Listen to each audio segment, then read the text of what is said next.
Celebrating 4 years of talk like you've never heard it before, this is GabNet, the Great American Broadcast Network. Hey everybody, this is Alex Bennett, host of the Ramble, heard here and seen here on GabNet, Tuesday through Fridays, live at 10 p.m. Eastern Time, and I got some big news for you. Our program has moved its live video from Facebook Live to YouTube Live. After extensive tests in our GabNet laboratories of at least 10 minutes, our mind was made up and we've come to the conclusion that YouTube is superior not only in video quality, but audio as well. And then there's the ease of watching it. Here's what you do. Simply point your browser to youtube.com/Bolo Bennett /live. That's youtube.com/Bolo Bennett, BOLOBENNETT /live. And you're there. The player is waiting, and you do nothing, and when the show begins, so does the player. Couldn't be simpler. In fact, tag that page as a permanent tab on your browser, and you're ready to go. And if all of this is too vexing for you, well, just go to gabnet.net near showtime, and the player in the middle of the page will start to play when we're on. We're thrilled with the new quality our move has provided, and while you're there, would you do me a favor and please subscribe to our channel? No, I beg you to. Hey, listen to me, I'm groveling, okay? I know, it's pathetic.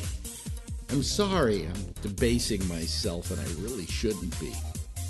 Please. We're GabNet, and we've got you covered live 5 nights a week. First Tuesday through Friday at 9:30 Eastern, it's The Exchange. Facebook group called Star Trek Discovery. Somebody posted, this was the worst episode ever. It was just a bunch of people on the ship talking. and I just have to say... Have they not seen Star Trek before? Yeah, I just have to say, if you are looking for action and explosions, you are likely to be disappointed by Star Trek. May I recommend another viewing of Star Wars? Tuesday through Friday at 10 Eastern. Join Alex Bennett on The Ramble. So I just had to bear it as it was trying to heal. And then I would be sleeping on my stomach, and then I would turn around, and it had adhered itself to the sheets. And so whatever scab I had, are you ready for this, folks? Whatever scab I had would get ripped off, and I'd be bleeding like a stuck pig. And so I had to finally, you couldn't put a Band-Aid on it. You know, it was in a place you just had to wait for it to finally take care of itself. Tuesday through Friday at midnight, The Intersection. Well, you know, we have to get rid of Pence as well, because Pence is an end-timer. You know, and we need to say to Pence, you know, you're damn right. I want a rapture because I want fools like you off of my planet. If you like sports, we've got that too, with The Arena, Wednesday nights at 8:30 p.m. Eastern. The Jesus guy in San Francisco, when you go down 19th Avenue, the guy with the pink phone. Okay. I know you met him before. I know you've seen him before. Okay, what about him? The one that says, when you're walking down the street, he walks up to you with the pink phone and he says, Jesus is on the phone. Oh, okay. And All right. and he tries to hand it to you, and you're like, wait a second. Now he's walking around with Jimmy Garoppolo's on the phone. You gotta answer. Finally, you can get hot and bothered on Connections at 10 p.m. Eastern Monday, and by delay Tuesday through Friday at 1 a.m. Eastern.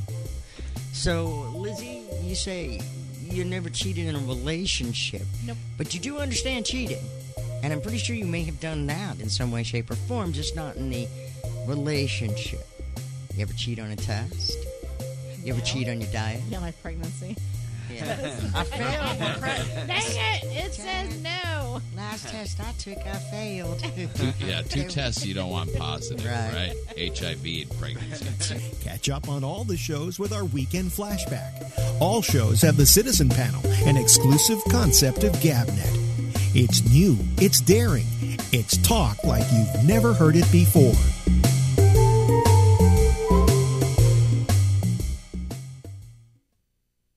Celebrating 4 years of talk like you've never heard it before, this is GABNET, the Great American Broadcast Network.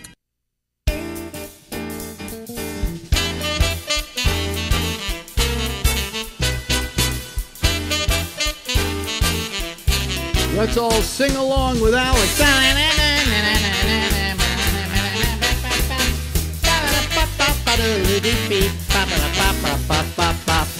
Hey everybody, how are you? I'm Alex Bennett, and this is the Ramble, and it goes from now until midnight. I say that all the time. Eastern time in the United States of America goes until 9 o'clock out on the West Coast, and ni hao to the people in China, and I think it's the same exact time, only it's the next day as it is right here, and it's about 7 minutes past 10 o'clock. So, ni hao.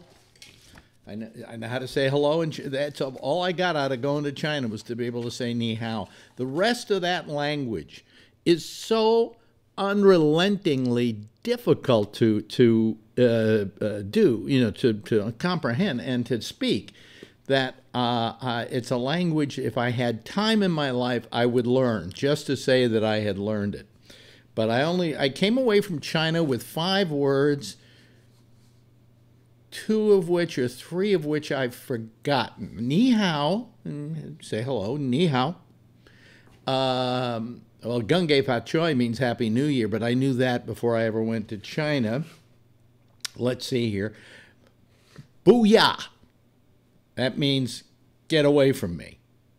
I don't know if it's a polite get away from me or a nasty get away from me, but it was a term they taught to me because whenever you would go to places like, a Chinese temple or something, there'd be some guys trying to sell, books about it, or pestering you to buy some little tchotchke that they were selling, and you just wanted them to go away, so you learned to say booyah, which meant go away.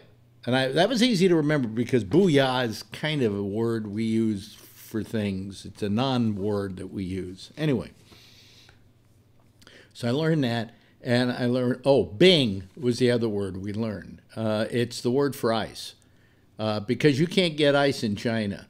No, I'm serious about this. You can't get ice in China unless you ask for it. And then when you ask for it, they look at you like you're weird because the Chinese do not like ice with their food. They feel it is bad for them. It is, and so they don't cotton to ice. All right, so you got to learn how to say bing. So I've just given you everything you need to know about going to China. The rest of the time, you won't understand a goddamn word of what they're saying because it just sounds like some kind of gibberish. But what amazes me is that if you think you're smart, there are literally 2-year-old kids speaking Chinese. So if they can speak it, you certainly could learn it. Isn't it amazing when it's your native language, all that makes sense? Now, there are languages that we have that I can speak kind of easily. Like we were watching Berlin Babylon, which is a show on Netflix. And it's all in German, but you can kind of understand German because one time I told somebody, I understand German because it's silly English, if you listen closely, there's kind of, it starts making sense. Oddly enough. Languages you can speak pretty easily. Spanish I picked up. If you're literally ensconced in a language, you're stuck in a place, and like let's say you go to Spain and you start living in Spain, you're going to learn Spanish pretty fast, just because number one you need to, and secondly because it's not the most difficult language for us to learn because it is It's I don't know what they call it, but it's a kind of language that you don't have to worry about, okay? Because it's a lot like, it has a little Latin. It's kind of, all Latin-based languages are easier for us to learn. Also, when we speak it, it's easier for us to speak it. But you try to speak, look at the Russian alphabet. We have a friend, her name is Natalia. She's Jack's girlfriend, and a wonderful woman. and she's from Russia. And I said to her, I just don't even understand how you can read that shit, because it's like the Cyrillic alphabet, and it's like I don't see how you can read that. Okay, but you're born there, you learn to read it. Here's the thing, though. My father, years ago, let me turn on the fan up there. I think I need that tonight for some reason. It's a few degrees warmer in New York today. It was like 52. My father would, every month, the bills would come in, and he would have to pay them, and he would have to figure out what the bills were, okay? And so he would sit there we had a breakfast bar. He would sit there at the breakfast bar with all his numbers out there, and he's adding them up. And he's going, 1, 2, 3, 4, and he's speaking in German. He said that he added in his native language. And then I asked a lot of other people about their native language, and they say, yeah, they also add in their native language. So I asked Natalia, do you add in Russian? And she said, no, I add in English, which I found kind of interesting, because when you went to all that trouble to learn Russian, you may as well use it for something. But I don't know how anybody speaks those languages, some of them. I mean, some of them are just absolutely horrendously difficult. I could learn French. Yeah, the trouble with French is the French are snobs. And if you don't speak it perfectly, they don't want to have anything to do with you. So why learn it at all? Okay? Now, on the other hand, Spanish. You go to Spain, you don't speak a word of Spanish. You're trying to find a store down the street, and you meet up with somebody, and they don't speak English. They will spend a half hour with you trying to help you in spite of the fact that they don't speak English and you don't speak Spanish. I mean, you're doing sign language and all kinds, but they will take the time to help you out. The French, on the other hand, you could speak perfect French, but if you had like an accent, they'd pretend like they didn't understand you. They would do nothing to help you. I remember once, I took my ex-wife, Susan, to France, and she spoke perfect French. Her mother was French. She spoke perfect French, all right? She would go up to somebody and say something, and they would act like they didn't know what she was saying. Now, let me also add, and I don't know how you tell this, but everybody, when they speak a language that isn't their own, usually has an accent. And the reason they have an accent is that when you're growing up and you're learning a language like English, like I'm speaking right now, you use your mouth in certain ways, and your mouth is trained to form certain words. Okay, and the way in which they're done. Well, the same thing is true in Spanish and Russian and any of them. So that when you learn another language like English, you can't get rid of the way your mouth was trained and the way your mouth was, the muscles and everything were accustomed to the language you were using. So there is a problem with that, okay?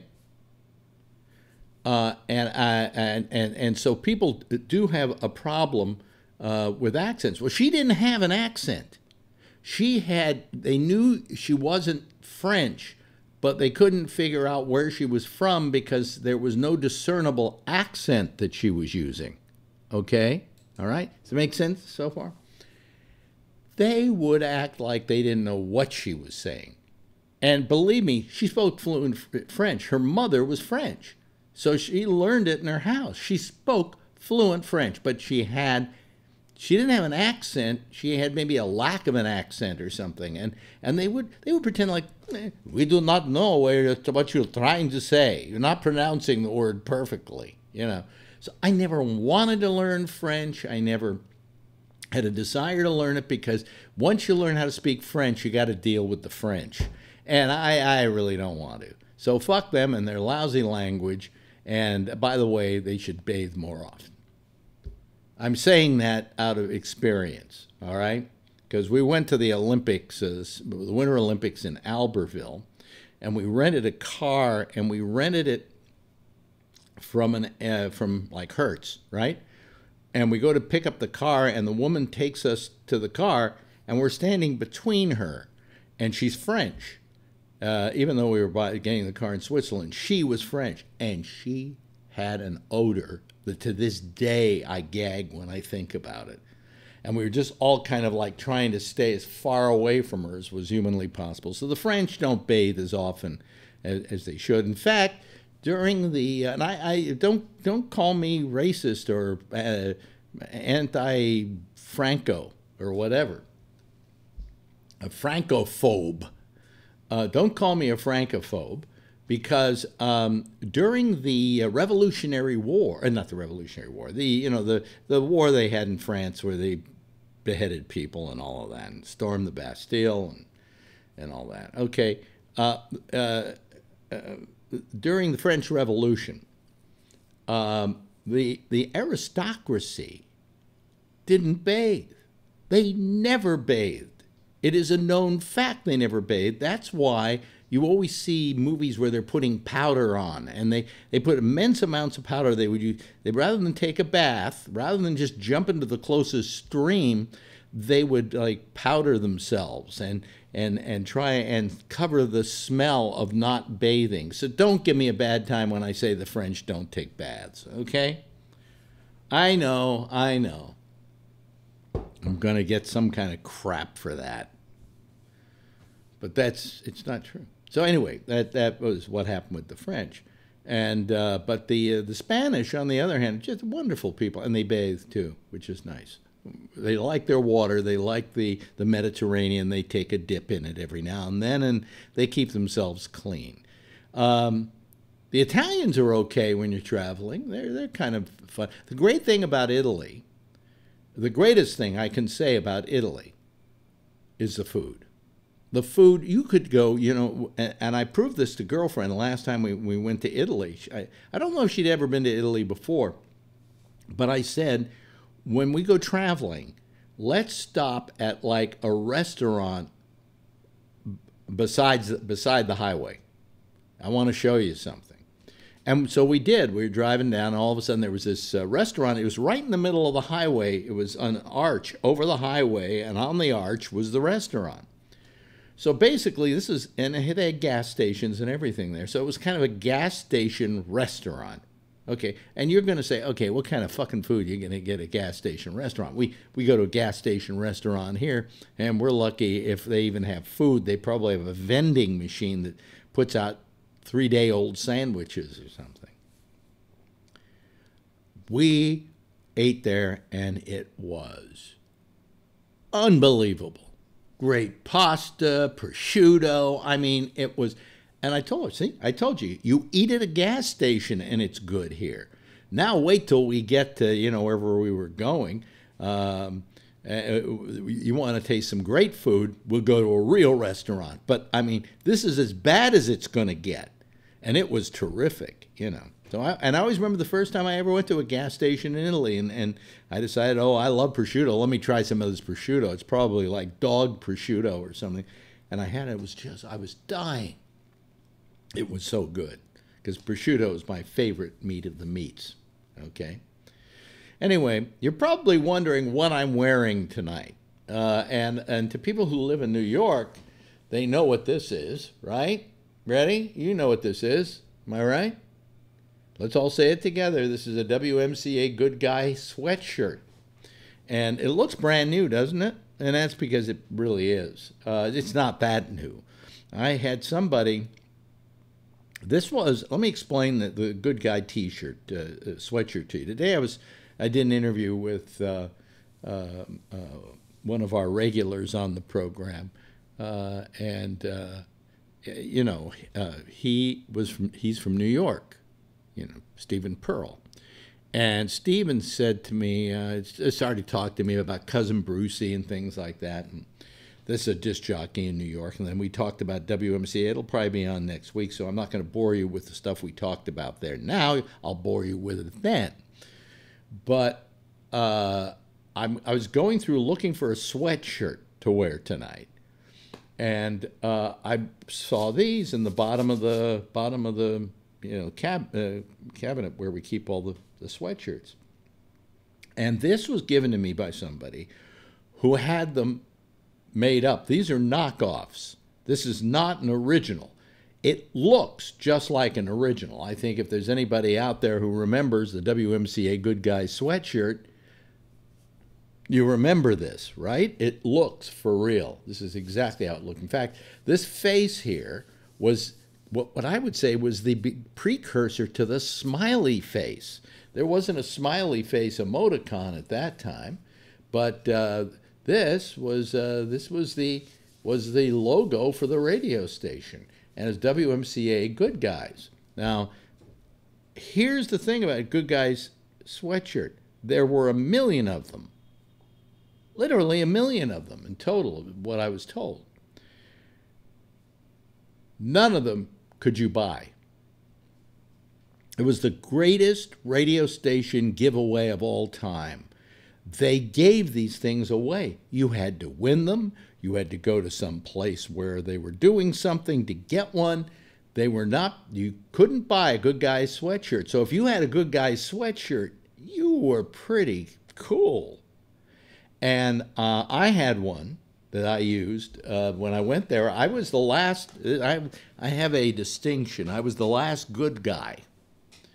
Yeah, the good guys were, all the disc jockeys. It was like WMCA Good Guys, Jack Spector, Dan Daniel, Frankie, what was it? I said it earlier today. See, that's what's happening with my mind now. But anyway, all the good guys, all right? And Alex Bennett. And the thing was that I had not, they did away with the good guys. And I joined the radio station, and the station was half talk, half music and, rock and roll and stuff like that. I know that sounds like a lousy format, but if you think about it, it's kind of logical.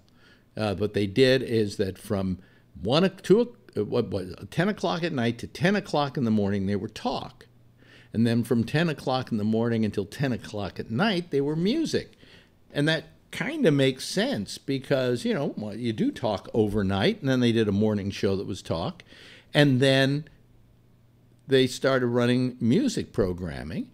And the idea was not the worst idea in the world, but it didn't last very long. The only thing that lasted was myself, a guy by the name of Leon Lewis, and the rest of it, I think, went music again. But they kept us doing our little talk shows. They liked me because I was young, and so I was kind of compatible with the music because I was hip to the music. In fact, I did a music show on Saturday nights as well. So what happened was they decided that they had done away with the good guys, with that whole thing, and that maybe was a bad idea, and they were going to go back to the good guys. And so they reinstituted the good guys. And of all the people that were there, the only guy who had never been a good guy in the past was me. So that's why I take claim to being the last WMCA good guy. And I can remember doing the promo now. They sat me in a studio, and I said, "Hi, this is good guy Alex Bennett." It doesn't even sound right when I say it now, right? Because, my persona never was as a good guy. Hey, I'm the good guy, Alex Bennett. No. I was not a good guy, and I said to them, I can't read this because it goes against my personality. I have this rough-hewn edge, and I'm not like all the other guys who go, "Hi, it's WMCA." It's me, Alex. Hey, it's WMCA, motherfuckers. And I said to him, I can't say that. So we sat there and we thought about it. And we scratched what was my beard at that time, which went. I couldn't grow anything in this area here, so the beard I had sideburns, and then I had this kind of what I have now. Only it kind of went up to here. Okay, it was very weird. Anyway, I had a beard, and I'm sitting there scratching, and I'm going, "Well, I got it." And the way I did the promos, I said, "Hi, I'm Alex Bennett. Some people call me a good guy," and that worked. So I was the last good guy, and they have the T-shirts, The sweatshirts. These aren't T-shirts. They never wore T-shirts. They were sweatshirts. I mean, really, sweatshirts, 1 million of them given away. Oh, this is over a period of maybe 12, 15 years, but everybody wanted one of these sweatshirts. And they gave me one, and what it was a special edition Good Guy sweatshirt, which was made for the disc jockeys. And the reason it was special for them is right here, I guess it was right here, there was a zipper, okay? It's kind of sewn into it and kind of hidden so it didn't look overly, overly zippered. And the zipper went here, right? So that you could undo the zipper and then bring the sweatshirt up over your head and not mess your hair. Because in those days, all these guys were wearing like many hair products in their hair.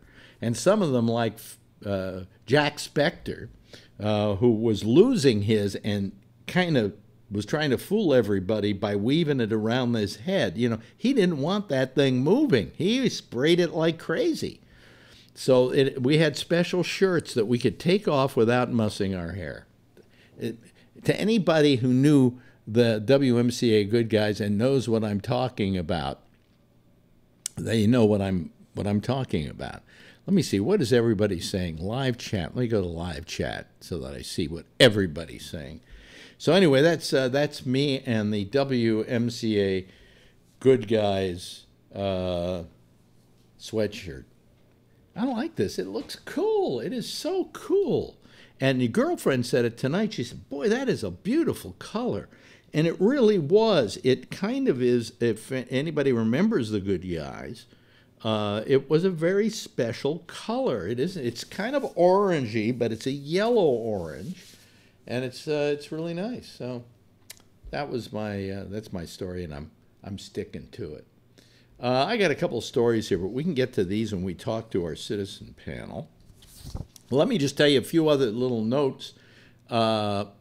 We had a problem last night in that when you go to youtube.com/Bolo Bennett, Bolo being my nickname, Bolo Bennett, BOLOBENNETT /live, you get a page which you can make a tab in your browser, or you can add to your favorites in your browser or whatever, and that whenever this show is going on the air, all you have to do is just click on that page, and when we start doing the show, the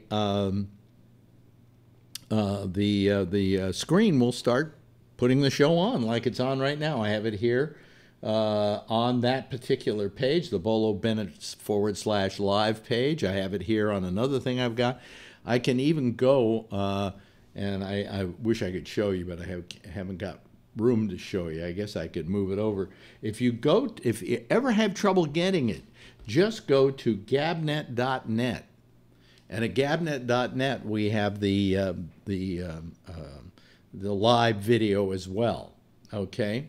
Last night, I posted a video on Facebook after the show was over, and usually I get 70, 80 people. Last night, we only had like 25 or something like that. I don't know what happened.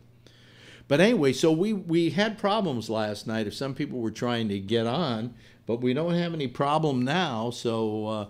if you're listening to us on audio, come on over and watch the video, But what happened was, I got to hand it to YouTube. I took my message, I took my problem, and I wrote it in a message to YouTube. And you have to always search for how to contact these people for something. But anyway, I contacted them. And I told them what my problem was, and that that wasn't coming up, that all I was getting was a blank screen. And I figured that would come to naught, and we'd probably have to, for days, give you other ways to get to the picture. There are other ways of doing it. You can go to YouTube and just type in Alex Bennett, and it will take you to a page where the live video is accessible. Nevertheless, I wrote them, and I figured, it's going to take forever, and it'll get back to me. I'll get some kind of robo mail saying, well, thank you, we'll put you in our queue and we'll figure out what your problem is in a few years. somehow within an hour or two, it was back up again. So I think somebody at YouTube read this and said, oh, we got a problem out there, and they did a little diddling, and they fixed, and all of a sudden, tonight, as you can see, if you go to that, it's fine. It's terrific. So just wanted to let you know.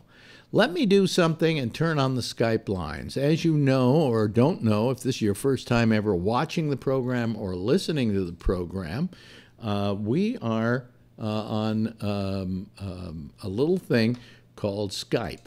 And Skype is how we take our calls here. You can also use a phone number. Now, if you go to gabnet.net, that's gabnet.net, there's a whole tutorial on the right-hand side of the page telling you how to use Skype, how to get it, how to use it, how to call us. There's even a button you can push. You just turn on your Skype, and you push that button, and it calls us. Okay? Couldn't be simpler. And then you can be part of the citizen panel, which is more than one person at a time talking to the host, which is kind of an unusual thing in this business. Anyway, so we're waiting for our first callers to call tonight. Phil is not calling tonight or tomorrow night, so it's Phil-free nights. So feel free to call. And we have, by the way, at gabnet.net, at the bottom of the page, yes, the bottom of the page, wait, you go down to the bottom of the page, there's actually a phone number if you want to use that phone number to call us. And yes, it's easy to find, unlike contact numbers for various companies that you try to contact all the time. You can't contact anybody anymore. And if you do, have you ever tried to contact Microsoft or Skype, which is owned by Microsoft? Impossible. I don't know of any number you can call. You know, they have a chat thing. You can chat with somebody, but I hate chatting with somebody. I want to just be able to talk to somebody in real time and tell them what the problem is and say, how the hell do I fix it? And have them say, go here or go there, but we don't ever get that. So what the hell? Anyway, so we're waiting for somebody to call just so I don't feel alone. Who knows? I'll just drink my coffee. Let me tell you a few stories while I'm waiting for people to call.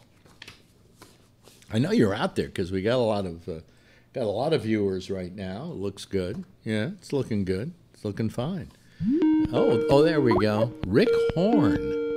Wow. Who is? Oh, hello, Rick. How are you? Hey, good, Alex. How are you? Where are you calling from? Do you have a camera there? Hold on, having some technical difficulties. There we go. Yeah, turn on your camera. Camera's not on? Okay. There we go. You got me now? Yeah, but you got to turn down. No, I haven't got your picture. No, the other thing. Hold on. Yeah. Okay, good now? No? Son of a gun. You ever see a picture of a camera there? Let's see. There is the circle. I have the sound. I have the microphone, headphones. Where's the camera? It isn't there? Oh, how's that? There we go. It's going. Oh, there we go. Now I can put your picture on the. You've called us before, haven't you? I recognize. Yeah, it's been a while. Been crazy, but yeah, for a while I was calling on a pretty regular basis. Yeah, and so why did you stop?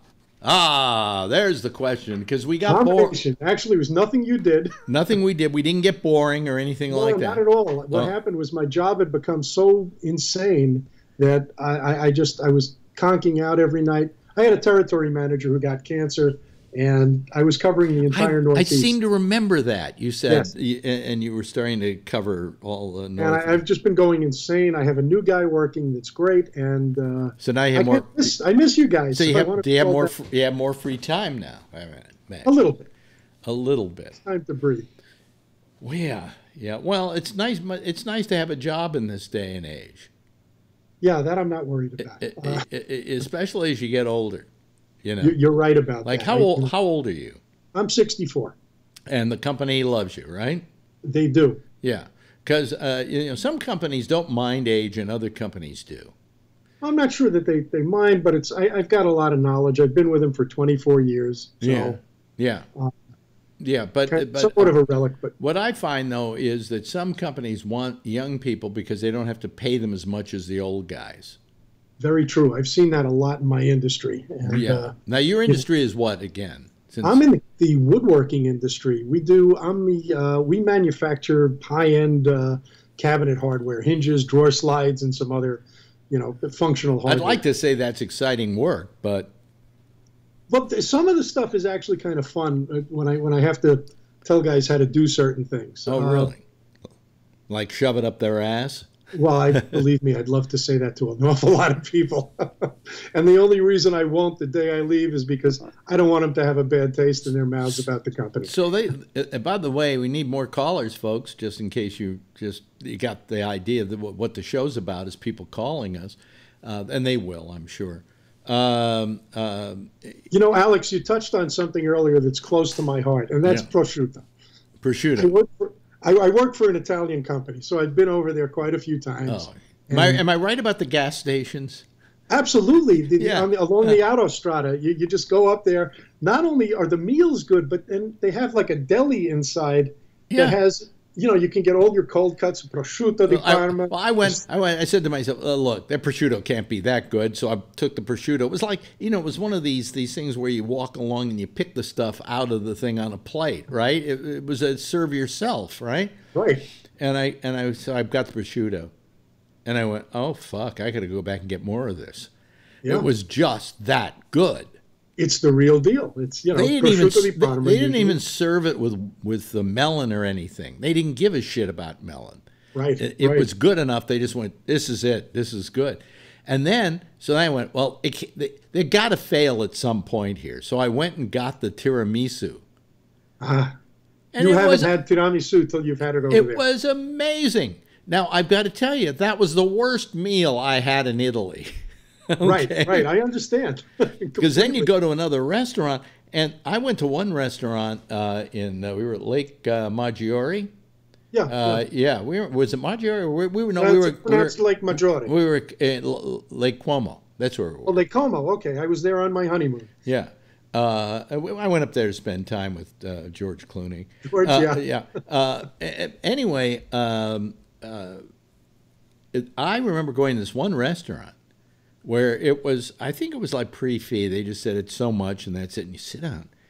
They brought us one dish after another, and each one was better than the one before it. Right. And now we're getting filled up to here, right?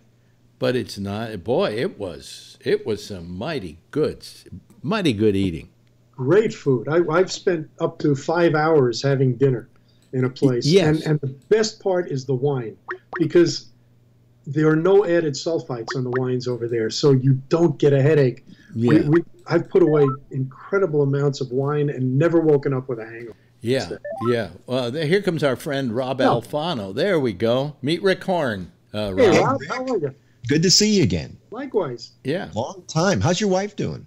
Teresa's doing fine. Yeah. Good. Yeah. It's so long ago. I hate. I do remember you, but it's like I forgot to remember you. You know what I'm saying? Long time. It's got to be 2.5 years. It's got to be about 2.5 years is about right. I got one chance one night. I called in. You know what part of the problem is? If we start discussing politics, I get myself so wound up that by the time I sign off, I'm all wired and ready to go, and I can't fall asleep for another hour or two. Now, your wife used to call too. Yeah, when I would be home. Sometimes you were on the road and she'd call too, and then both of you were on with each other, even separately. Right. I'm still always on the road. In fact, I'm calling from a hotel right now. I'm just north of the city. You should have just come down here and done it from here. How do you keep your marriage is a very successful marriage? Yes. That's the secret. That's true. That's true because I figured, I think I may have mentioned it to you, that you may have been married for how many years now?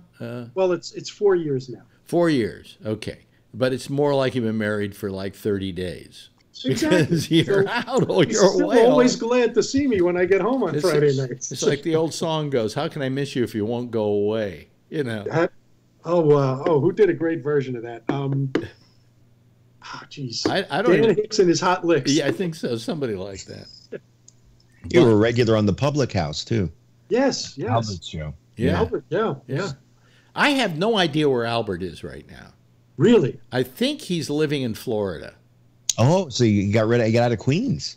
Well, I think so. I wrote his Facebook page and say anything. I'm going to write an email to him and see where he is because, huh? He's not a Facebook guy. Well, no, he became a Facebook guy. And then there was a picture of his wife on her page walking down through a neighborhood in Florida. So but I don't know where he is right now. Well, and he was talking about that. Florida was something he wanted to do. Well, we had lunch a while back, and then we said, well, let's not wait anymore. Let's do this every 3 months or so on. And of course, we never called each other. And now 3/4 of a year has gone by, and somebody told me they think he moved to Florida. Could be. Because he did inherit a house down there when his mother died. But I had lunch with him, and he was happy not being in radio. Yeah, that's what he said. We were doing some Skype sessions, like a whole bunch of us. He would send out a note saying, "Hey, I'm going to be on Skype," just to say hello. That maybe 2 or 3 times after he left the public house. Yeah. And then I had lunch with him one day in the city, and he's the one that took me to Italy. Oh, really? Place. Oh, yeah. Italy is amazing. In case people don't know what we're talking about, it's the world's biggest Italian food supermarket. It's got to be. They make about $70 million a year out of that place. Yes.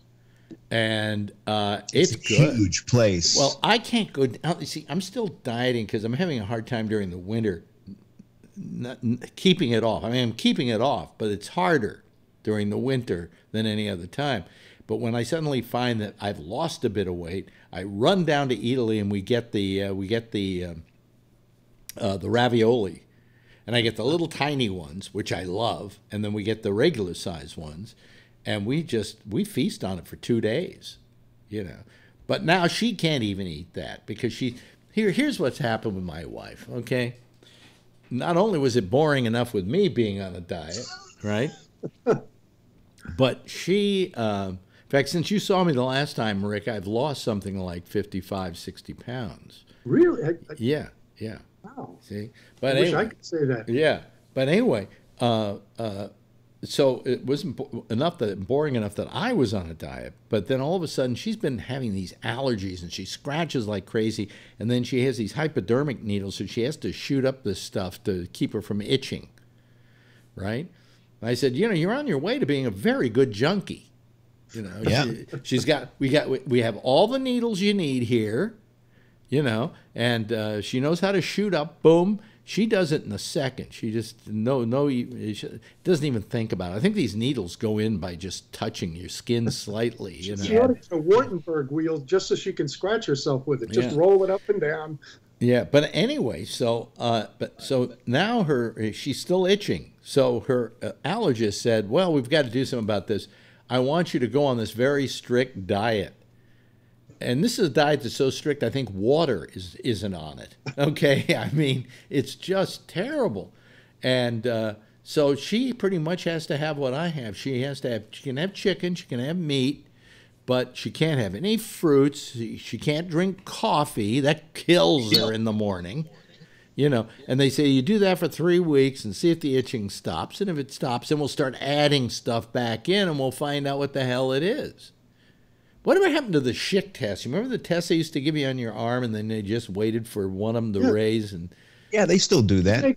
Didn't they do like a scratch test first? Yeah, test?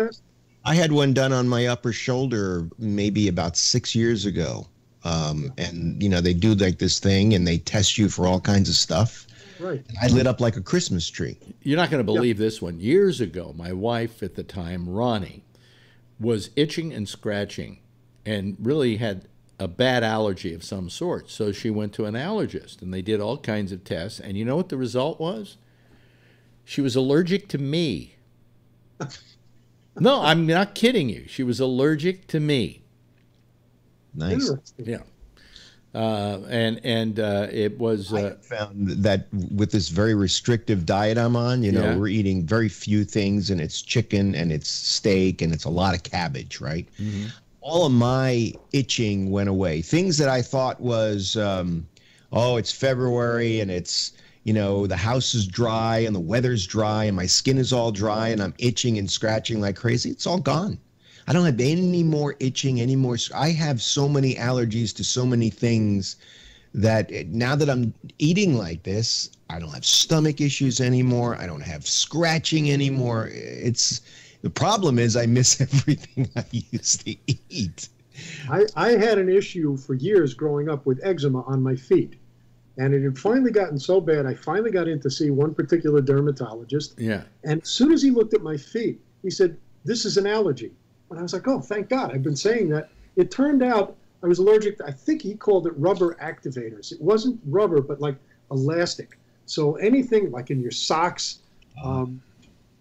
your underwear, everything would start itching like crazy. So that's what it is. And then I was fine for 30 years.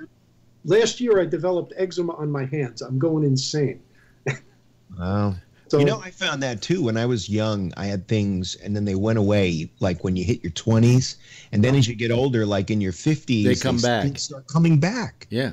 Yeah. Yeah. What happens is you get your allergies go away. Your allergies go away. Because you've gotten a resistant. You've gotten immune to them, to your allergies, and then for some reason they come back sometimes when you're older. Like I find now, I have a lot of my hay fever stuff that what happened when I was a kid. I was allergic to. Who is it? Tony keeps trying to call, and it just starts calling, and then it bails out. Oh well. So where was I? Oh yeah. So I what was I talking about? I just lost my train of thought. Allergies and allergies. Yeah. We were talking about when you're in your 20s. You build up a tolerance, and as you get older, they come back. Yeah. Yeah, so you get a tolerance, but you can lose that tolerance, and all things. But when I was a kid, this was it. I was allergic. They took me and they gave me the tests with the scratch test, right? And I blew up like a stuck pig with dust, okay, and animal fur, cat fur. Me too. So you know what my parents did?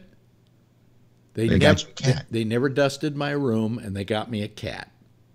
Really? And also they moved to the country. I was also allergic to acacia trees, so they moved to a home where there were acacia trees.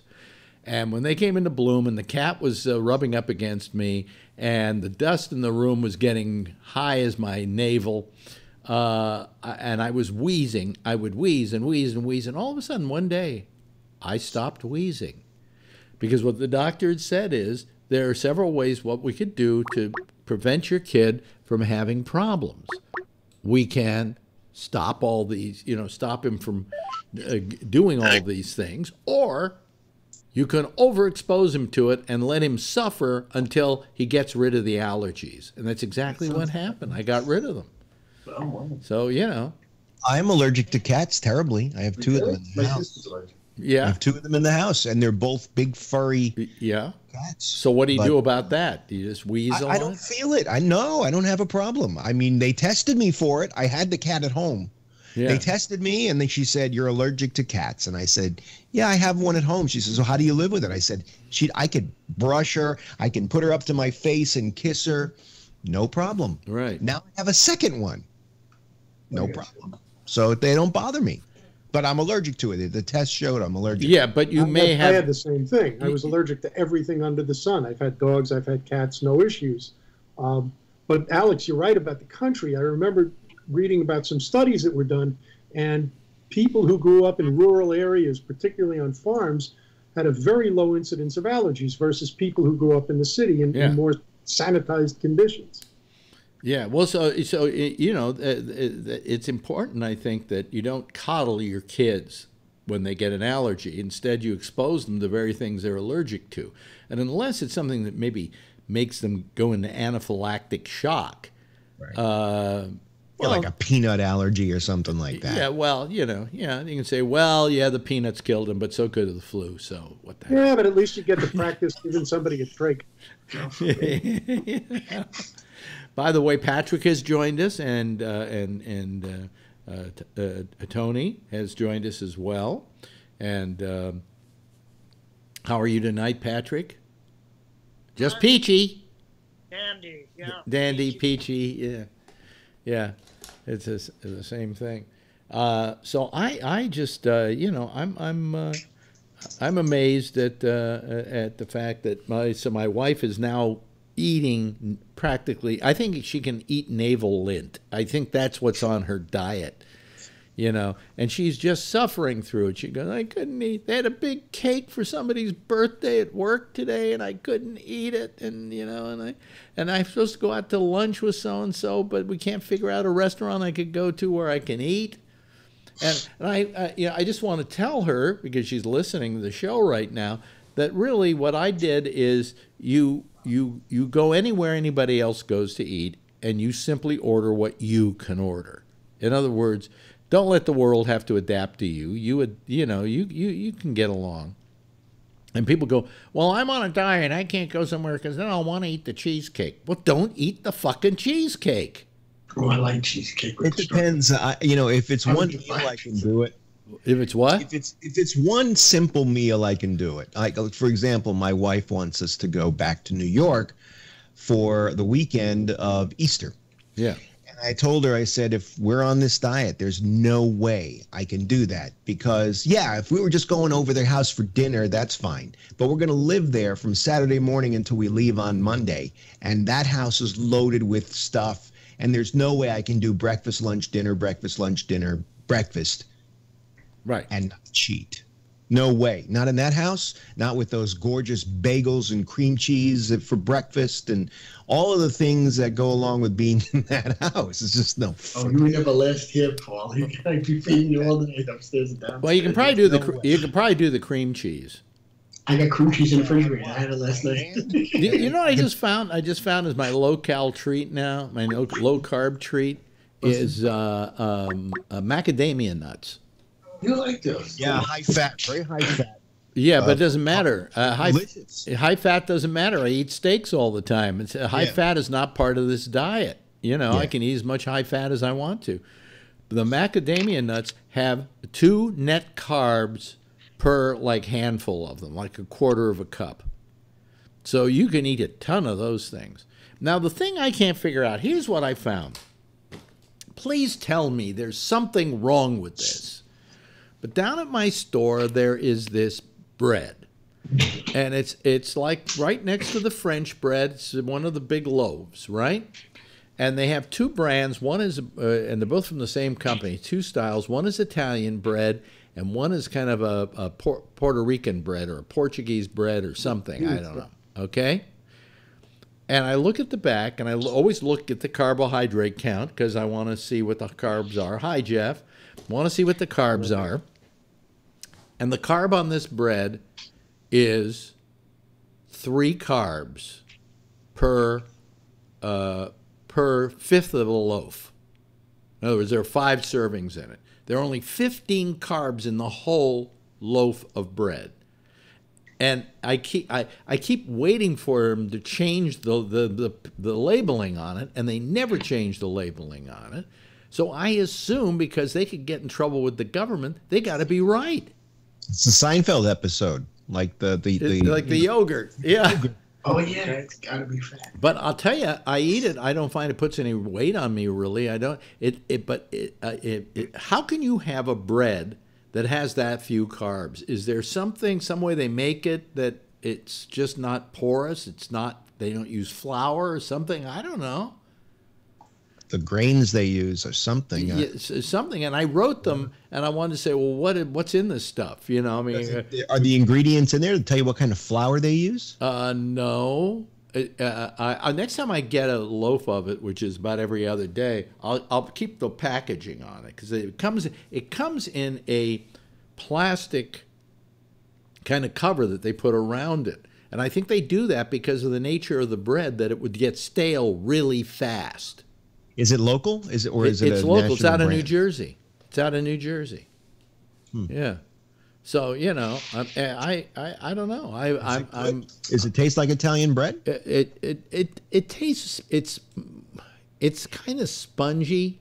Okay, right. It's spongy. Portuguese bread has a little bit. It's a different flavor, actually. It's great texture. What? I don't like spongy bread, though. Italians, we like crusty bread. Oh, well, I like this. Listen, if I've got a Jones for bread, this takes care of it for me. But I just sit there and say, I can't believe this only has 3 carbs. So it is kind of like the Seinfeld episode where this is non-fat yogurt, and then they take it to a lab and it's got fat like crazy in it. But, tell me if I'm wrong, Jeff, tell me if I'm wrong. If they put on a label the carb count, they can't lie about that, can they? They can. If they want Now, to. here's the thing, though, that I found out. If anybody's on a low-carb diet, I found this out. I've been going out and getting this, like these Jell-O pudding cups that are sugar-free, right? And what you do is you figure out not carbs, but net carbs. In other words, it's carbs minus the fiber and minus the sugar alcohols. Well, for Atkins, what they did is they included the sugar alcohols at 100%. So if you had if you have something that has, like, let's say it has 20 carbohydrates, but it has 10 dietary fibers and 20 and 5 grams of sugar. Hi, Brian. The sum total of all of that is that you got 5 net carbs. So you get the net carb thing. Well, yeah. I read that the problem is that Atkins said, this only has so many net carbs. And they were right to a point, except for the fact that the sugar alcohols, certain sugar alcohols, you can take them all off. Other sugar alcohols, if they don't list them, you can't take off. And the reason you can't, you can only take off half of them, because half of them do metabolize in your system. So stuff that says only one, I saw a candy bar that said 1 net carb, and I went, I bought 24 of the goddamn things. I sent away to Amazon to get them. And then I suddenly realized it said something like 16 sugar alcohol. Well, that isn't 1 net carb. You have to take away this. If you have 16 sugar alcohols, it's 8 you can take away from the carbs, and then you can take away the dietary fiber. Farber, it's a Jewish guy. And then what you've got left is about 10 net carbs. But they were using the Atkins form of net carbs, in which you take care of the sugar alcohol completely. And then you don't want to eat too many of them, because sugar alcohols make you get the trots. So, Is that like that stuff, sorbitol? Sorbitol and so on. Yeah, there is stuff that it said that if it's used as a substitute for sugar is fine, is terrific, because it is metabolized entirely by your system. But things like sorbitol and xylitol or Mila something or nothing or something like that is one of those sugar alcohols that you only can take half of them off. So anyway, that's the kind of life I've been living. Exciting. But I lost 55 pounds, and that's all that matters. And I'm at 36. You've lost 36 pounds so far. Thanksgiving, yeah. Wow. And how fast are you dropping slower? You're probably dropping slower now, right? Well, so it's been since Thanksgiving, right? Yeah. So it's not a bad clip. No. I quit it on a Thanksgiving, I think. I started on Thanksgiving. I started on Thanksgiving. Yeah. When I started, and people go, "Why do you do that?" Well, I say, "Well, you go to a Thanksgiving dinner on a low carb diet. Just don't eat the stuffing. Eat as much turkey as you want. Eat the skin. Be a glutton for that turkey. Not a carb to be had in that. Mm-hmm. So I learned how to work my way around. I also found diet double chocolate soda. And I like so yeah, it's very good. You know what I did? Sometimes I take the ice cream and put it in a cup and I put milk in it, like the vanilla chocolate. Oh yeah, that's great for a low carb diet. Well, just a little bit. I had it last night. I didn't know much. When I get pissed off, I eat that. Yeah, you're not a fat guy. I remember you're a skinny guy. Still pretty good, I guess. You're still pretty good. How old are you now, Tony? 48. Oh, you got time to get fat. I look forward. You got time. It'll happen. I do want to eat a Big Mac again. When I was a kid, up until I was about 28, I was like skinny as a rail. I was like almost too skinny. I was like In your young pictures, Alex, you were tall and thin. I was really thin though.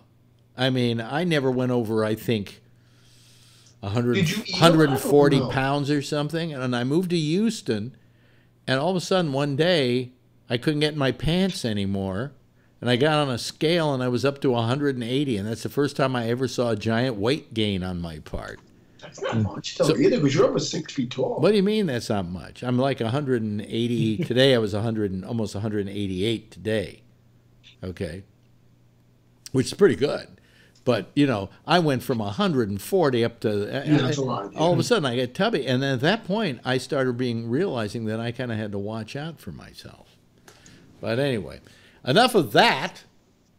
By the way, I heard your comments on the French, and you're not being racist. I worked at a company in New York City, and the parent company is a French company you might have heard of called Thompson, and they own Technicolor. Yeah. And the Technicolor used to come and for all of the board of directors to get together in one place, for some reason, they would choose our conference room in New York. We were in Times Square. Yeah. And so every quarter, all of these French people would fly in from all over the world, and I would have to take care of them. I can't get my computer on the network, or Yeah. And when you'd walk up next to them, they reeked. These are wealthy people. Every one of them. Wow. I mean, it was nasty. And you're all around this big 20 people around this conference table, and you're like, geez, these people don't take showers. They're wealthy people. They're well dressed. Reek. Yeah. So I get where you're coming from. And So that's not racist. It is a fact. Well, I don't think. Can you be racist against like the French? Is that being racist, or is that being like a francophobe? I'm not. Neither. I mean, they were. I didn't mind the people. It's just. Anybody else here have anything to do with the French? I mean, not that there's any reason to. Yeah. Well, one of our guys is married to a French woman, and I have to say she smelled fine to me. Oh, okay. Okay. Well, she probably American, like. No, she is from France. She's French. Yeah, but she's been here for quite a few years at this point. Well, you see, probably if she didn't bathe, she wouldn't have been able to get an American husband. I mean, I'm thinking to myself, these people are flying. They're getting on airplanes, and to be stuck next to one of them. I mean, you didn't have to go out of your way to smell it. Yeah. Well, you don't want to get next to Hasidic Jews late in the week. Oh, yes. You also don't want to get next to the Amish, when it gets later in the week. I was at a woodworking show, and I had one guy come over, and he lifts his arm like this, and I almost passed out. Really? I'm guessing the only way that woman would ever find an American husband would be if the American husband was into eating flavored or rancid clam. Hey, some guys like funk, Yes, Patrick. It gets funky, yeah. Yes, Patrick. Playing off of what Rick just said, I was on a flight, this was maybe 20 years ago, and the gentleman next to me was obese, to say the least. Yeah. And he had an odor, but it wasn't bad. It was, just enough. And he decided to put his arm up on top of the seat next to me, and his armpit was wet, and I just about threw up in the little puke bag because it was so horrendous that I had to ask him to put his arm down only because the weight of your arm is sitting on the back of my seat. I don't know. I made up some excuse, but holy shit, that was frantic shit, and that was a flight from Milwaukee to Orlando nonstop. So, yeah. Why Forbin you says never stand too close to a beached whale. You Frenchest son of a bee. Frenchest. Would they be a Frenchest? I don't know. Did you hear about that radio station in San Francisco who fired that sports guy for making comments about that 17-year-old skier? No. Kim, what's her name? Yeah. He said, I'm a big fan. She's 17. She's really hot. And he said all these things, and the radio station in San Francisco fired him. He didn't even say it on their radio station. He said it on Sirius XM. Why does he do a show on Sirius XM? Yeah, he does. It's called the Bar Stool or the Bar, it's something like that. I think it's called the Bar Stool. It's one of those gossipy kind of guy shows where you're supposed to sit around and talk like the guys, right? Yeah. So he was talking like the guy, saying, "Hey, that chick is hot," and all this. And his radio station that he does a regular show heard about that, and they fired him. There should be a law against firing people for something they say in some other venue.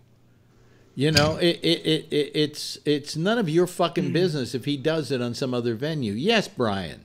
I completely agree with you. I even probably go further than that, probably very far left, quote unquote, in terms of what I perceive to be workers' rights in the workplace. But what you're saying may entail the overturning of corporate personhood. The overturning of corporate personhood? There's a Supreme Court ruling that dictated that corporations are people. Yes, that was back, I think in maybe 1918. I mean, it was a long time ago, and this is a consequence of that. Somebody said it was very, very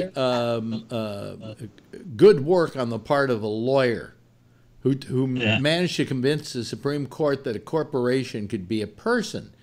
And he probably had his tongue like what's his name? Gene Simmons. He probably had a tongue like that up the corporations' assholes so much that he was so talented. Well, it certainly was creative thinking. It was creative thinking on his part. Yeah. But what's worse about it is, they want to be treated as a person until you want to sue them or do something like that, and then they yell, "Oh, we're a corporation. You can't come after us." I mean, if they're people, they're bullies on the block. Well, if they're people and they do something wrong, how can you throw them in jail? You can't throw them. You can't throw a corporation in jail. So that was interesting. I didn't know that it was by some creatively fork-tongued lawyer. I can't even remember what the case was. I'm sure if we had a lawyer here who knew his business, he could tell us what the case was. If I could go back in time with Mr. Peabody's Wayback Machine, I'd love to see him get creatively fucked up the ass. Yeah. And while he's at it, take Trump with him. I'll go back in time and see his father and blow his brains out. 17-year-olds. Tyson's Acosta. I can't read this because I'm not wearing my glasses. Tyson's Acosta said they fired disc jockey's name is Patrick Connor. Yeah. KNBR fired him for something he said on Sirius. Yeah. You see, I mean, that's the point. If you read that article, it'll tell you what he said. It'll quote it, and it's not terrible. I mean, look, what are we going to do? Guys get together at a bar and they have conversations. So that's kind of what the sports show is. It's not one of these shows like Mike and the Mad Dog or one of those shows where they're talking X's and O's. It's a what are you gonna do? Just cancel all broadcasting? Like, it's going too far. Yeah, well, Rob, here's the solution. Here's the hyperlogic solution according to these corporate cocksuckers. We have to become the board. Yeah. Patrick could get that reference. Yeah, we need to become the Borg. We need to become a singular organism. Yeah, right. and suspend our individuality and capacity for free thinking. Well, it bothers me. It bothers me as a broadcaster because I've always said there should be a right of talk show hosts, and here's the right that I ask for, is that you hire me to do a talk show for you. You want me to be controversial, so I get you an audience. You want me to get you an audience because then you can turn that audience into advertising dollars, because the more audience I have, the more you can charge for your advertising. And then you fire me because I said something controversial? Yeah, right. You should not have the right to fire somebody who you hired to be controversial because he got too controversial. Yes. Everybody's afraid, though, today. Yes, Patrick. Yeah, and that's the thing is, now with the Me Too shit, yeah, it really pushed that limit. And I wonder if that same podcaster would have been fired a year ago. Yeah. Absolutely not. Hi to John Rockwell, by the way. I wanted to mention, because as Rob was saying, guys get together and they talk like guys, and it isn't the... And women get together and talk like women, too. It isn't to the extent of pussy grabbing, but it's just chit-chat. Well, BuzzFeed the other day put out 11 photographs... DC Nazis that they are. Bulges in their pants, where they got photographs of 11 of the top luge guys, and it's all their genitals bulging, and and there's a thing that I don't give a shit, and is that now something that the women should be against because that's well, let me mention this if I can. When I was at the Olympics in Albertville, and we were staying in this chalet, we would sit there at night watching the Olympics on the TV set just to watch the women skaters get a wedgie. And some of them they would go, "Hey, this one's getting a great wedgie. Come here, look at this, watch this," and it was going up more and more up her ass. And girlfriend the other night saying to me, "Does she have a camel toe?" Yeah. And so don't even blame me, All about the camel toe, yeah, that's what I was thinking. Yeah, women are capable of that. We just lost John Rockwell. Is it the feel-free day today? Yeah, it is, yeah. Don't you know this? Tomorrow. Don't you hear it? Don't you feel it in the air? Isn't it palpable? That doesn't matter to me. I could care less either way. Yeah. I bash him to his face, and he just sits there with a shit-eating grin on his face and I don't care. Either way. I give not two fucks, yet alone one. Yeah. It does bother me that as a broadcaster that this guy lost his job because of something he said in another venue.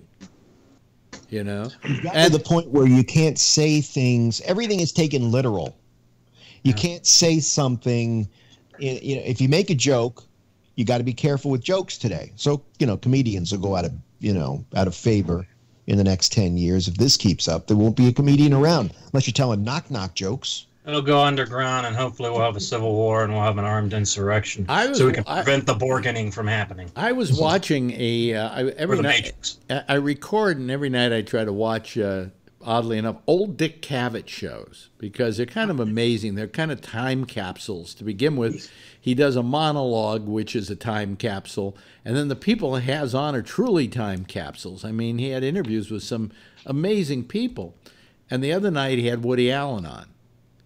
And the jokes Woody Allen was making, if he made them now, it would only justify what everybody thinks about him.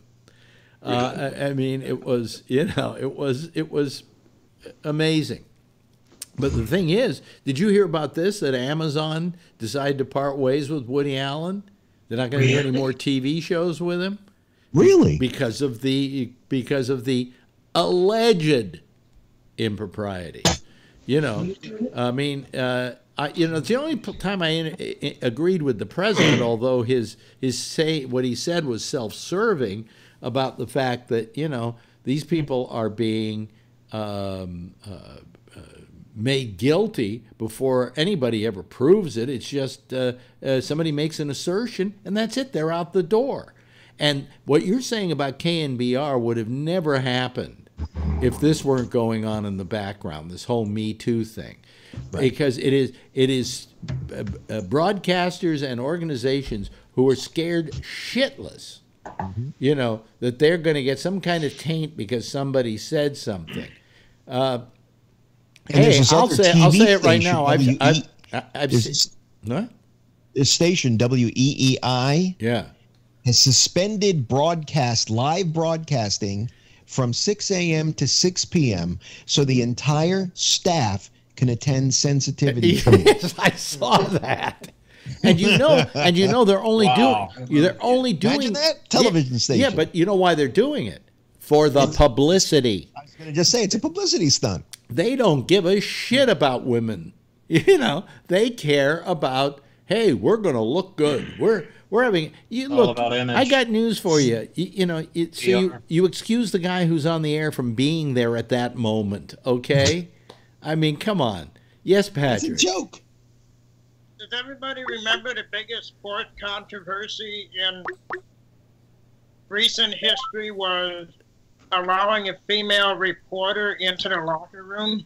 Yes. And that was the big hubbub.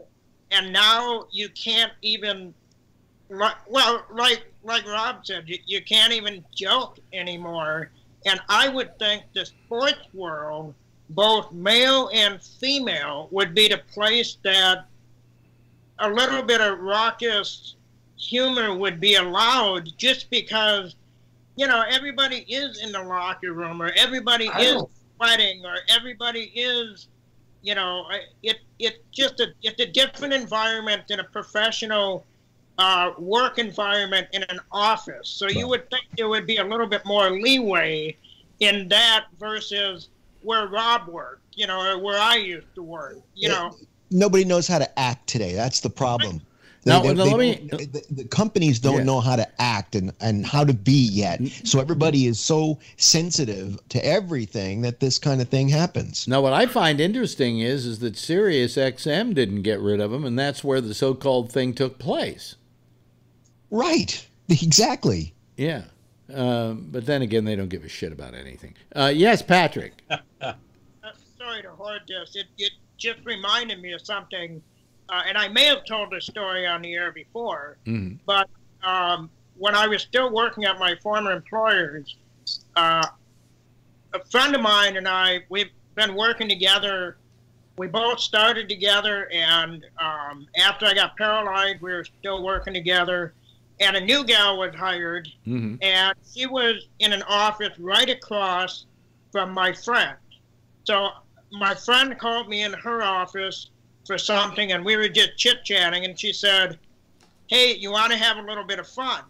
And I said, sure. And I never knew what was going to happen with her.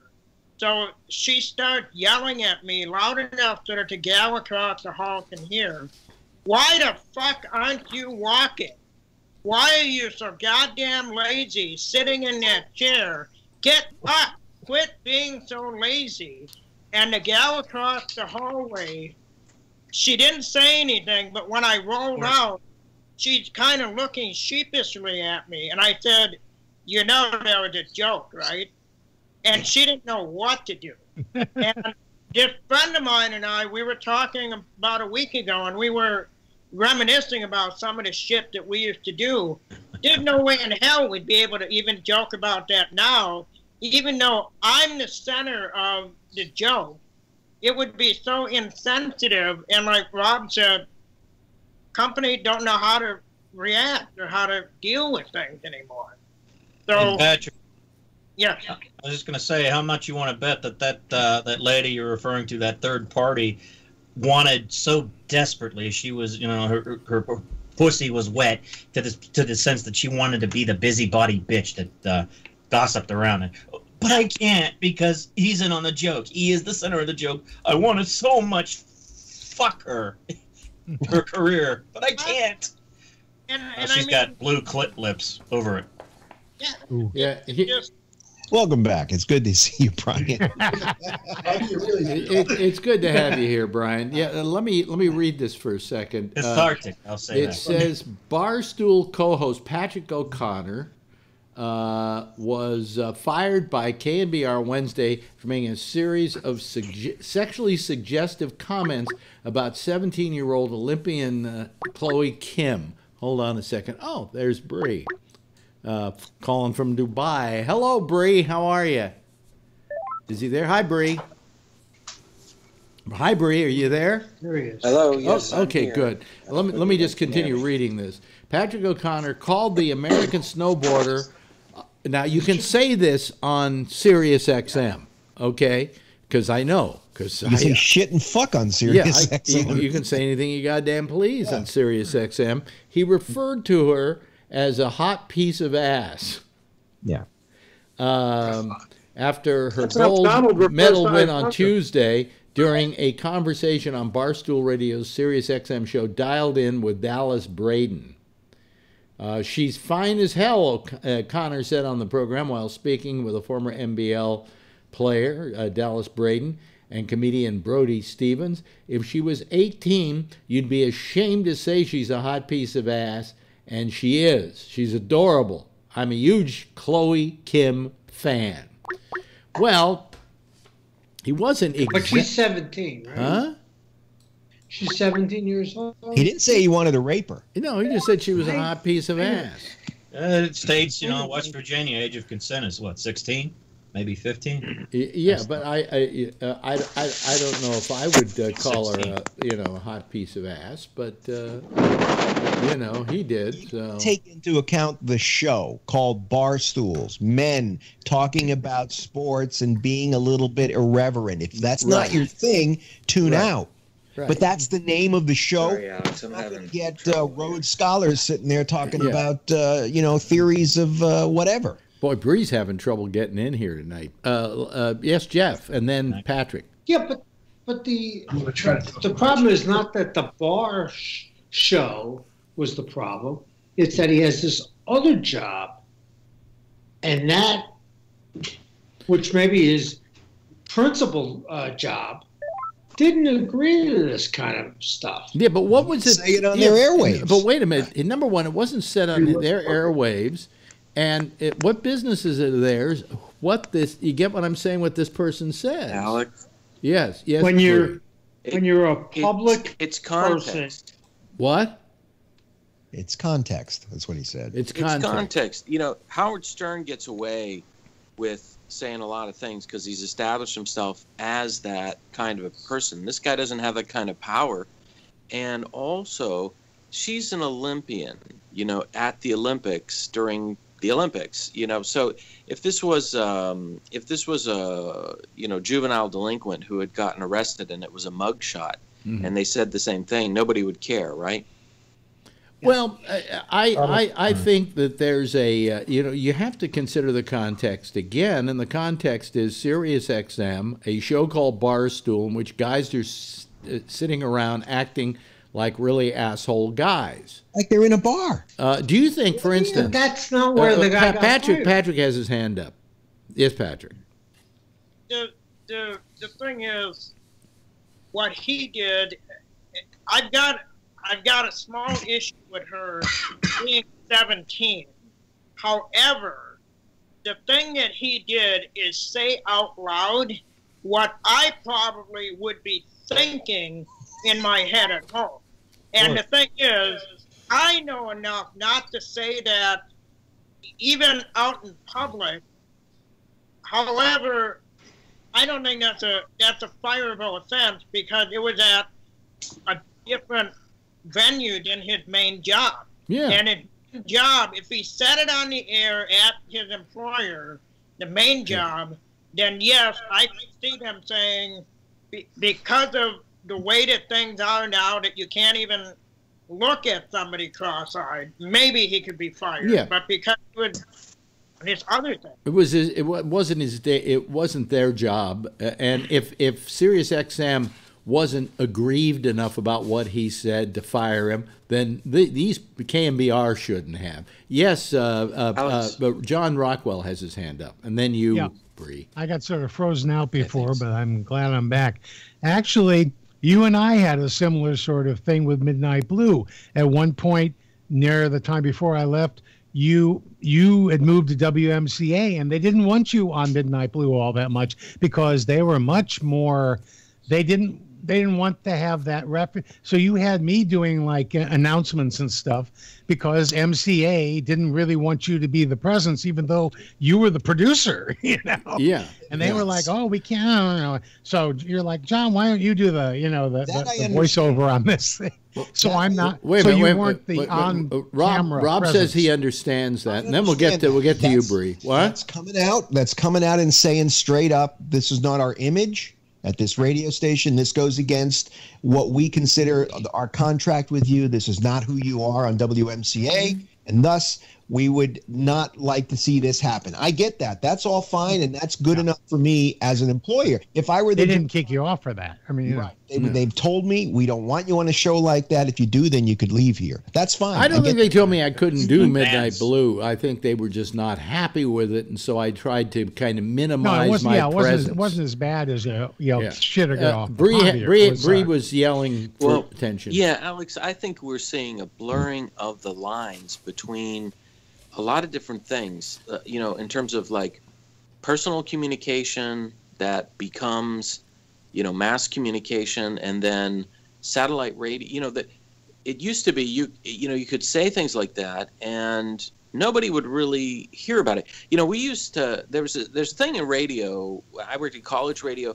You can say and do whatever you want as long as no one complains, because no one would ever hear about it and they would never circulate it. But now, with social media and whatnot, you hear about these things. But, one of the things I called in, I have, because it's kind of a joke, that I don't know if you saw yesterday in the paper, the latest Me Too person is Seal, the singer Seal, who was married to Heidi Klum, which, by the way, a woman I spoke German with on your show, Alex, when you had her as a guest on Sirius XM. I always enjoy the day. But wait a minute, hold on a second. Did I have Heidi Klum on my show? You did, of course you did. Because I talked to her. I don't remember that. Yeah, you had her, and I spoke German with her, and it was on your show. Yeah. But anyway, the funny thing is, it's Seal's neighbor, and he had borrowed a salad spinner, and so he really got to toss her salad. Yeah. Wait a minute. Hold on a second. Is somebody actually going after Seal now? I had heard something up to that. It was the neighbor. She was coming back to pick up the salad spinner. And they had sex together? Well, it depends on who you believe. Oh, you mean he forced himself on her, supposedly? That's right. You didn't read that? Yeah, I read something about it, but again, I agree that when women have made assertions in the past, they've been dismissed, and that's wrong. But now men make an assertion that they didn't do any such thing, but they're dismissed. So what we've done is we've turned the whole thing around, and we've made it unequal the other way. But it's Alex, a pendulum swing. Yeah. One extreme or the other. Finally, I'll just say this. I mean, it isn't. Literally every man could be accused of something. I'm just waiting. It's like, why do they come out? Like Mark Wahlberg, nobody said anything. Are you serious that Mark Wahlberg has been a stand-up guy throughout his life? I don't know. Maybe he is, but why did we hear about one guy but not another? Because these things occur all the time. Yeah, that's right. But I mean, I just wonder. Why we have allowed the pendulum to swing so unjustly. Like, for instance, the latest person to go, Jeffrey Tambor, got fired from Transparent. Yeah, I heard that. Now, he won 2 Emmys for that show, and they got rid of him? He must have been pretty bad around the set, Yeah. Oh, yeah. What do you think? I mean, it says he's officially off the Amazon series. He says, while it's still unclear if the upcoming 5th season of the Emmy Award-winning show will be its last, it's very clear that Tambor will not be part of the new season. They say Amazon recently concluded its investigation into multiple allegations of misconduct by Tambor and reportedly made the decision in the past week to part ways with the veteran actor. This, of course, comes after Tambor on September 19th said, "I don't see how I can return to Transparent," citing the growing claims against him and the politicized atmosphere that seems to have afflicted our set. The actor and his reps then tried to walk back the declaration after it was widely viewed as an exit from the series. I think, again, we don't know what happened there, and we don't know why. But it's like every day there's another story about this person had to exit such and such a place, and this person had to exit such and such a place. And now, of course, Woody Allen has been dropped by Amazon based upon assertions by his former adopted daughter, or the adopted daughter of Mia Farrow, who goes around the world collecting kids like they're Flotsam and Jetsam. They did it based on those assertions in spite of the fact that the New York Police Department investigated those claims a few years back and discounted them and said, we find no reason to believe these assertions are true. And yet they're firing him. I mean, isn't this getting out of hand? Is there not a little place for justice in this world? I mean, Trump said it in his rather self-serving post the other day on Twitter, but he was right to that extent that, there are women who are telling the truth and there are women who are lying. And we have to somehow spend some time to ferret this all out and make sure that the wrong people aren't being hurt in these situations. But we have to believe the women, but we have to believe the men too. Everybody's opinion counts. Yes, Brian. Two things. One real quick. Phil said this before, and I don't always disagree with him, just like Patrick, of course. And what he said regarding Trump is that even a stopped clock is right twice a day. I said and that's one of the statements that I agree with, that there is a lack of due process. And you're right, it's a self-serving statement, of course. Well, because then it was it was done to try and defend Rob Porter. It was done probably to defend himself. And by the way, why has nobody gone after Trump? He has like 9 allegations against him, and he sits there. He sits there like Teflon. The other thing I wanted to say real quick was, Alex, we want to embrace. We need to acknowledge and re-embrace and fully acknowledge due process and what it entails in terms of how it's judiciously applied. But unfortunately, in the pendulum swing extreme of the Me Too movement, what we have now is douche process. Douche process, yes. Who wanted to say something here? There was somebody that was jumping in, and I think it was Bree. With Bree? Yeah, I had something, Alex, but then I got a message and it threw me off. So sorry.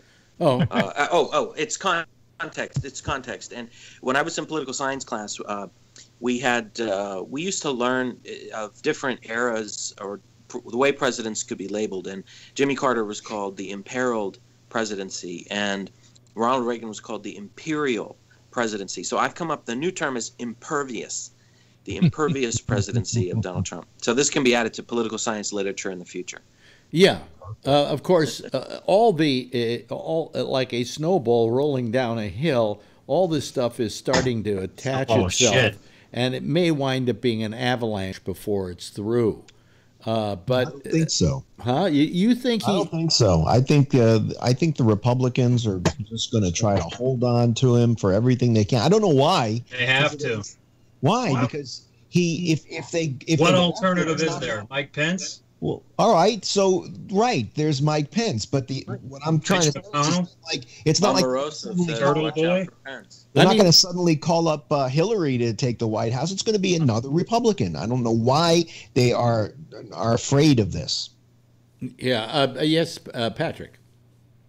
Yeah, I know nobody on here like Mike Pence, but I will take Mike Pence over Trump for a couple of reasons. One, he at least looked like a human being. Two, he acts like a professional. And three, he can articulate his viewpoint, even if you don't agree with him. Mm-hmm. He at least fits the presidential mode and model. So if Trump were to get out of office, I'd be just fine with Pence. I'd have no respect for him because he's like complicit with everything going on. He's part Tom of Moroso. He's part of this this whole thing that all they do is he sucks the president's dick all the time. I never heard another vice president or anybody talk about the president the way he does, like it's Kim Jong-un. Yes. Amoroso said, "Watch out for him." Yeah. Rick. In there, he can't suck his dick. Yeah. Rick Horn. Yeah, I find Pence detestable. Mm-hmm. I think the one difference, and that's more for his beliefs. And Rob, you're right. He just basically just sucks Donald Trump's dick all day long. But he would at least, actually, I think that the Republican Congress would get more accomplished with Pence in than they would with Trump in. Yes, because he actually knows what Congress does and how to get them to do things. Right. Because he worked there. But dangerous. But dangerous, right. He'd be more accomplished in getting a dildo shoved up our collective assholes than Trump is now. Exactly. By the way, I want to wish everybody Gong Xi Fa Chai. Oh yes, it is the year. It is the year of the dog. By the way, year of the dog. I know, when I was born, and I know that because my wife works for the Chinese, and they're taking the whole week off. Not her though. Yes, Jeff. With our vice president, does anybody really think that if he had to run an election, that he would win? No. Would he win? Charisma. No, he's got the charisma of a toad. Yeah. Well. No. Yeah, I see. So that's why I think they're never going to support him. Yeah, they don't vote for Pence. They voted for Trump. But they will if they get rid of Trump, the Republicans will be right behind Pence. I said this before. The Republican Party is being held together by silly putty and bubble gum and shrink wrap. That's it, and that's what Trump is. They all despised him. They all despised him. Yeah, Ted Cruz, and they mostly despise Ted Cruz. But Ted Cruz went up there at the convention and said, "I will not support President Trump. I will not support his nominee." I think let's be honest about it, Rob. There is a reason why they detest him, and that is because he's not one of the club. So from that standpoint, we have to understand the dislike the Republicans have for him. That does not diminish the dislike we all have for him, but I'm saying that the Republicans he's not one of the club. They didn't. Progressives aren't part of the Democratic club either, which is why in their hubris they lost to Trump. They probably wouldn't have lost to Pence. We would have had a President Clinton. But if we look back, I don't think it would be the differences, beneficially speaking. Yes. I would argue would have been marginal. If we look back on it, how terrible a candidate was Hillary. Oh, horrendous. And had she become president, she would be completely mired down in one issue after another. That's particularly true. With the Republican Congress and Senate, they would have tied her up in knots. Yeah. They're going after her now, and she's sitting on the couch watching movies with potato chips. Imagine if she was in the White House. That's the shiny little object to keep you distracted. Yes, Patrick. Patrick. I would actually wager to say that if Pence ran, he would have beaten Hillary because he has, even though he had the charisma of a toad, he at least has charisma. Hillary had nothing. And the thing that Hillary kept forgetting was like my state and so many other states where, that's in PA, my state too. mean, Wisconsin Took really advantage of them. is a purple state.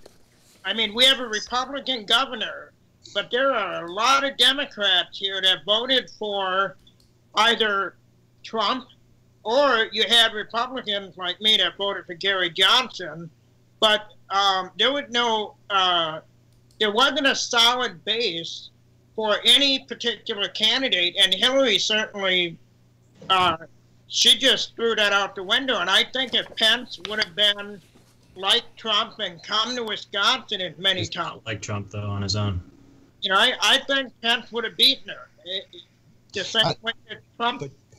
But Pence is what Trump did was go out and whip up votes. With nobody ever ran for president like that, doing these rallies, like pep rallies, getting Threw out red meat to the crowd. No, they more not and pe- said not pepper, things not that he pe- couldn't do, that he knew he couldn't do, that were just so outlandish and so simplistic. What are they going to do now that he wants to put a 25%? I can't picture Mike Pence saying, "I can shoot somebody out in the middle of Fifth Avenue, and nobody will report Or me." lock her up and things like that that just froth the crowd. I can't hear Pence saying that in an alternate dimension. Just don't see it. Well, plus Pence running, his record in Indiana would have been very easy to use against him. I mean, he did an incredible amount of damage to that state. You know, and he was not going to get reelected as governor. So what kind of chance did he stand as president? Hillary was just a very flawed. How did we get off the Chloe Kim Who thing? was capable Wait a minute. of getting her message was to average people. Okay, wait a minute. Bree said we're getting off the Chloe Kim thing. Yeah, we're back on how did panel we two. get off of that? Because that was the interesting. I thought. Well, I guess maybe we already. Well, I don't know. I mean, I think we It's very organic. This show is very organic that way, in which we're like a bunch of guys sitting around, and women when they call, sitting around in a living room. We're not on bar stools. Yeah. Well, no. So let me ask you: do you think Chloe Kim is a piece of ass? No. Hey, Alex, we all get on. We all get on here and we say things that are very controversial or way worse than what that radio guy said. That's because we're human beings. Well, hold on, but we all, most of us do have full-time jobs. If this was a more well-known, would we be willing to, if this were being more... are you saying if anybody were listening to this, is that what you're saying? If it wasn't such narrowcast, would we say those kinds of things with the fear of, I know my company wouldn't like it? Yeah. But I'm a sole proprietor, so I guess I'm first stuck of all, with you don't liking mention it or not. I don't think, except maybe on one occasion a long time ago, you mentioned what company you work for. So you're not here representing your company in any way, and the fact that you call and you have an opinion. I mean, I dislike it when I see people getting fired because of something they put in a tweet. You know, I mean, whatever happened to free speech, for crying out loud? Tweet. Yeah, private tweet. That's yes, right. Patrick. You're only. I do recall many years ago I called into one of the local radio shows in the morning on my way to work. I had an opinion on, I forget what the topic was, doesn't matter. I got to work, and there were about 5 or 6 people that came up to me and said, "Hey, I heard you on the radio this morning." So I wonder, just what you said, Rob, is I wonder if today, with like this show, if this was on Sirius or local in Milwaukee, and I'd be saying what I say here, or any of us. Yeah. If same 6 people would have come up to me and said, "Heard you on the radio, HR wants to see you." We heard you on the radio. Well, Tyson It's like the Acosta reservation. writes an interesting chat item here. He says, except for Alex Bennett, no one here is a public figure. So you guys aren't public figures. I hope not. Yeah, but we could become vortex public figures. Well, all I'm saying is if it wasn't enough to get Sirius XM to fire this guy from that show, then KNBR should keep their fucking mouth shut. By the way, KNBR is owned by Cumulus, who is filing for bankruptcy. Okay, so take care of your own house before you try and clean everybody else's up. And that could have been who knows what kind of money he was earning at Cumulus, and maybe it was a good reason for them to try to get rid of the salary. Well, it could also be that he's happy to go because they weren't paying him very much at Cumulus. You know, I mean, there's no money at Cumulus. Right. And by the way, another company that's going bankrupt and may file for bankruptcy protection is iHeartRadio, which is the largest broadcaster in America. Formerly Clear Channel, wasn't it? Right. Formerly Clear Channel, yeah. You never heard of this going on in the old days because there were things that the FCC did to prevent this kind of action from taking place. You had to talk about how Agit Pai is under investigation. Is he on for what? For I just saw it on my phone like earlier today regarding wasn't I don't think it was Verizon. It was something else. That the FCC, they have their own little internal IA internal affairs outfit that they're investigating him for corruption charges. But it just showed up. It showed up on my phone earlier this afternoon. Wow. I'm not surprised. Oh, I'm not surprised either. In trouble. So what? Well, this guy took over the FCC. You know, the FCC, we've gotten away from what the FCC is supposed to be doing, okay? The FCC was created as an organization, as an ombudsman for you and I. Because in the Federal Communications Act of, what, 1934? Was 34, right. 34. It starts off with one of the most right-wing statements ever in any kind of document in the United States government. It says, the airwaves belong to the people. And so what the idea of the FCC was for them to kind of be an ombudsman for you and me. So that if we had a complaint, we would write the FCC and the FCC would check it out. But the FCC wasn't into censoring, taking stations off the air, denying licenses, or doing anything like that. The only license that they denied up until about the 1980s or 1990s was a license of some radio station that was accused of financial impropriety. Okay? RKO General. Well, RKO General, they went after. WLIR. Yeah. But then all of a sudden, they suddenly became this, oh, hey, every time you say a dirty word, it's $250,000 fine. Well, fuck you. That's not what your job is. They were put together because you had radio stations coming on the air, and because there was no control over those airwaves, they were like, if somebody was doing really well on a particular channel, they would just put in more power and blot out that channel. So the FCC came along to try and stop this traffic jam from happening. It was a technical organization more than anything else. It had nothing to do with, hey, that's not right to say on the radio. Fuck you. That's not what you were created for. But to be fair, over the, as broadcasting, as the morals change, society changes, nobody would have ever thought back in the day you would ever say such words, maybe not even hell and damn.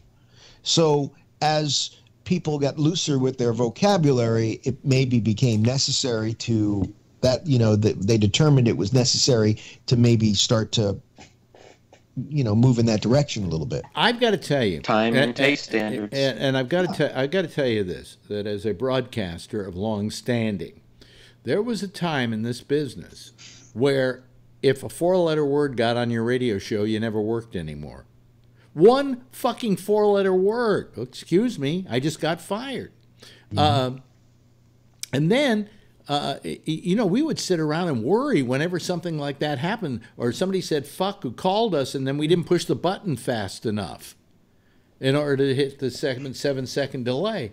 I mean, what childishness is that over a word? It's kind of like some kind of science fiction movie in which somebody lands on a planet where you can be executed for saying the word. I mean, it's akin to that. 1984. Yeah, who cares if you say fuck or shit? The British don't care. it's back to the same. It's like the discussion about abortion, right? It's the same thing. It's the never-ending battle over words and what people think. Some people don't, like you, feel like you do. I feel the same. That words are just words. But why is it you can't say fuck on CBS in prime time, but you can on HBO? Because HBO is a pay service. Okay, let's back it off a little bit. Why is it you can say the word shit on TBS or TNT or FX? That's a blurred line to me. See, so, and then how do you expect the networks to compete with people like TNT or HBO or whatever when they can't, the playing field hasn't been leveled? Yeah, I agree. And so that it seems silly that they go out of their way not to say those words. Yes, Jeff. Yeah, but does all these different radio stations and TV stations, do they really get called on this stuff? Yes. This takes one complaint. When Janet Jackson had her tit exposed nationally, every station that carried that was tentatively fined, I think, $250,000. Well, technically, she had a pierced bra cup on. A pierced bra cup? Yeah. Not a piercing that was on her, covering her nipple. I call that a pierced bra pasty. cup. Whatever. Pasty. The point is, how silly is that? A little mishap, okay? Yeah. And people are expected to pay $200. It got down to the point where it's 200. I think am I right, Rob? $250,000 a word. And if it's on a syndicated show, it can be $250,000 per station that broadcasts that word. What is a nipple? Was it overturned? What'd you say, Rick? What's a nipple worth? What does it cost? Because that's basically what happened. She, you saw her nipple. Big deal. Yeah. Yeah. And it's I don't know how much her pussy would be. It's ridiculous to hold a local affiliate liable for that. Those guys are home watching the Super Bowl. They're not responsible for the ABC or whoever, the Fox, who was ever broadcasting. Okay, if you want to find. The reason why they can't find them is because they don't own transmitters. So the FCC really doesn't have any control over the networks because they don't own the airwaves. They have to use the affiliates' airwaves. Patrick is next, but let me just bring up something I always thought was silly. Remember when they used to talk about the family hour? And they if you were going to do something, you had to do it after like 9 o'clock because you didn't want the kids watching.